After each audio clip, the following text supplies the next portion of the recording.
Look at the way the rain is lighting up that radar and the way that it is keeping it soggy out over downtown Indianapolis. You can see those raindrops on our camera that is looking out over our skyline. That's what you're waking up to at 6 o'clock on your Tuesday morning, and what you might be going to sleep to, depending on how late you nap today, right? Whatever your shift is. Yes.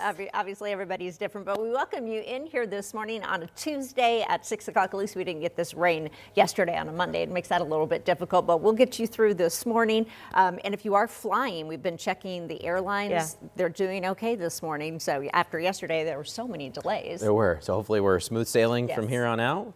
We've got rain, I think, from here on out. Yeah. Well, it's going to be wet. All day, you think? I think most of the day, Okay. yeah. More widespread this morning, but then expect it to be more on and off later this afternoon and evening. I think we're dry by tomorrow morning.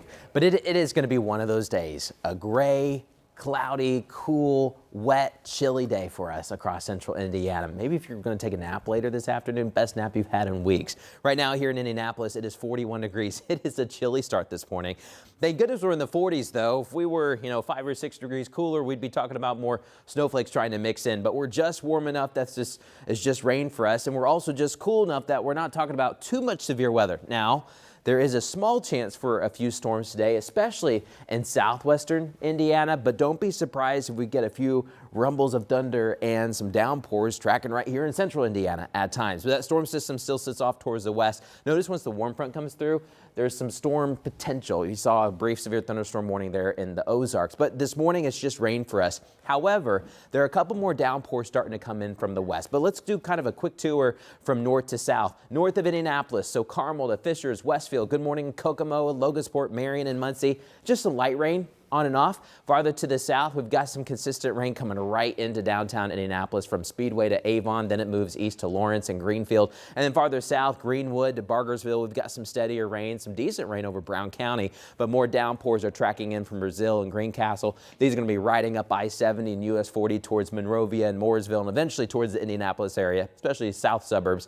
here over the next hour or two. Rain chances are out there all day, but I do think the rain will become a little bit more isolated as the day goes on. Coming up, though, we'll talk a little bit more about the chance for some severe weather. It's very, very low risk. We'll get to those details in a moment. Let's go get you some traffic details with Lindsay this morning. Good morning. All right, yeah, already can see the impacts of the rain out there this morning. We've got a new crash on the northwest side of town. Here is a live look up that 65 corridor. These are the northbound lanes of I-65. So this is actually just south of 71st Street. As you are kind of approaching Traders Lane, that area there, that's basically sitting in between 465 and 865 on this 65 northbound corridor. So traffic basically not moving along this entire stretch of interstate right now.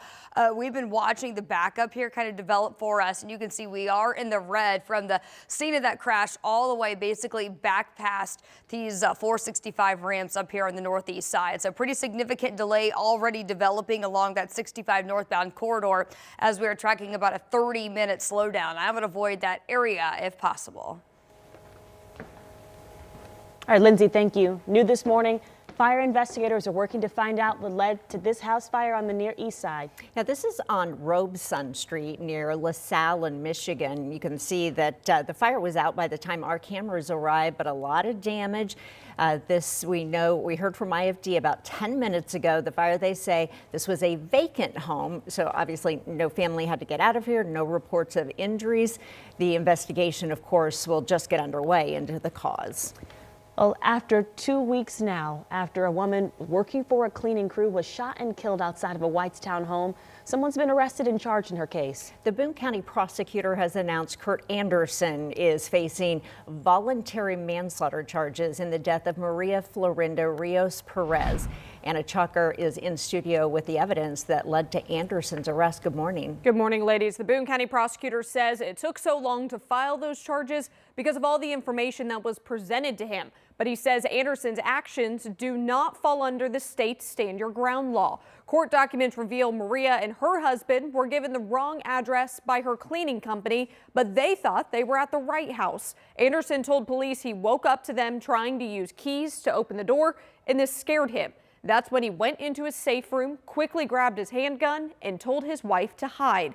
Before he fired through the locked and deadbolted door, Anderson told police he didn't announce himself or say anything.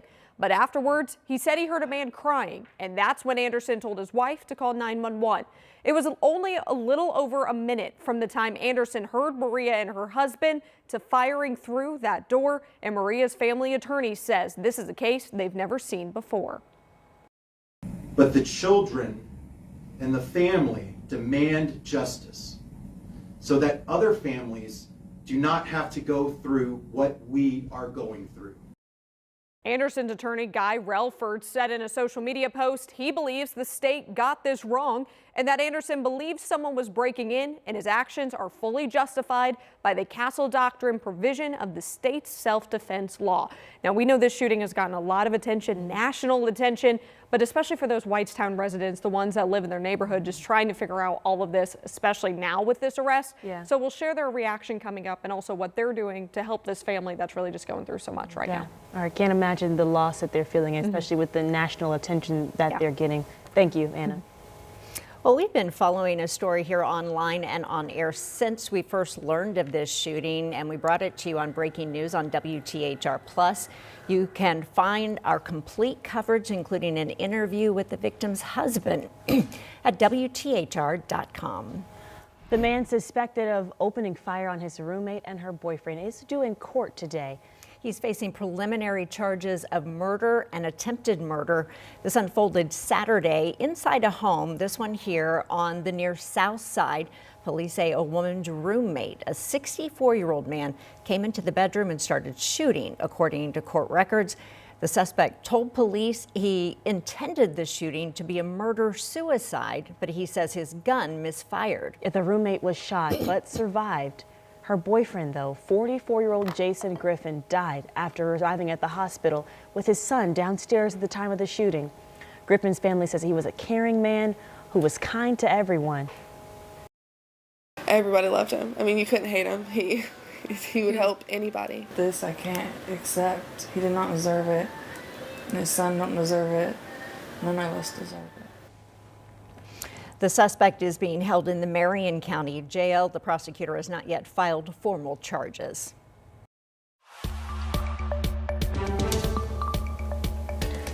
And 15-year-old in the courtroom now charged as an adult in the murders of his father and great uncle. This happened in August. It's a case out of Owen County where 43-year-old Grantham Chandler and 61-year-old Jeffrey Faber were killed in this shooting. Indiana State Police say 15-year-old Jeremiah Dill turned himself in to Martinsville Police. His trial is now scheduled for April. Well, a driver is now charged after a hit and run that sent a 2-year-old to the hospital. The boy was treated at Riley for severe road rash. This happened in a parking lot near Hannah and Madison Avenue. The driver eventually returned to the scene. She's expected in court next month. Well, the redistricting saga continues this morning as Indiana lawmakers are supposed to meet to plan the next legislative session. They're also facing some looming pressure from President Trump to reconsider a vote on redrawing congressional maps or face some primary competitors backed by him. Let's get to Marina Silva breaking all of this down for us this morning and the local impact. Good morning, Marina. Good morning. Well, as tensions continue to rise, supporters of redistricting are planning to gather here at the state capitol in the Rotunda at 11 to make their voices known about it. Now, this comes as the Senate Pro Tem Roderick Bray still says the votes aren't there to pass a new map. This led to President Trump calling out specific senators and Governor Mike Braun. But yesterday afternoon, Governor Braun posted on X saying he had a great call with the president and he's on board with redistricting and is calling on the Senate to pass new maps. But President Trump not holding back on members of the General Assembly. He called out Senate Majority Leader Roderick Bray, calling his political quotes weak and pathetic. Bray spoke at a media preview Monday morning and did discuss the issue. Obviously, this is a strange build-up to the legislative session, but we're going to working through that to talk about some things that aren't redistricting.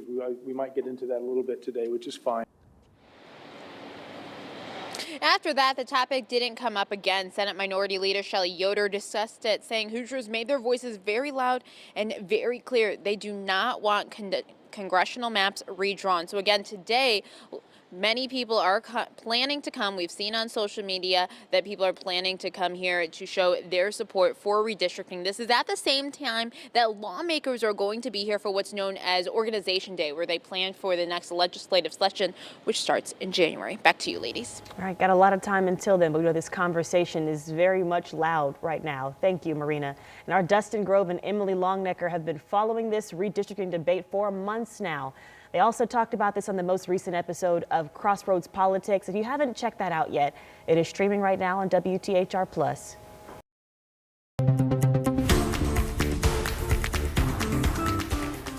Well, right now in Bloomington, all fraternity gatherings are suspended. Yeah, this after hazing allegations against 5 separate fraternities. The vice chancellor for student life tells us he and others have spent several weeks talking about how to have a, quote, safe and healthy Greek life experience. But he says the university continues to experience, quote, unhealthy and risky behaviors from IFC chapters. We have the full letter, plus a breakdown of what these fraternities can and cannot do while they're suspended on our website, WTHR.com. Good morning, Matt. Hey, good morning, Julia. It's a wet start. You're seeing the rain come down right now in live Doppler 13 with the radar. You see Indianapolis were wet this morning. Live Doppler 13. A few more downpours are starting to track in. And it's also really chilly. Plus, it's kind of breezy, too. I think the gusts could top out near 20 miles per hour throughout this morning. So bundle up and also make sure you got the rain gear ready to go. Coming up, we'll time out when you can expect the rain to finally end here in a bit. Thank you, Matt. Dozens arrested in North Carolina, the latest target of the Trump administration's immigration enforcement. What community leaders are saying about these actions. And thousands of pages related to Amelia Earhart's final flight are finally released. We'll tell you about the new details in her disappearance.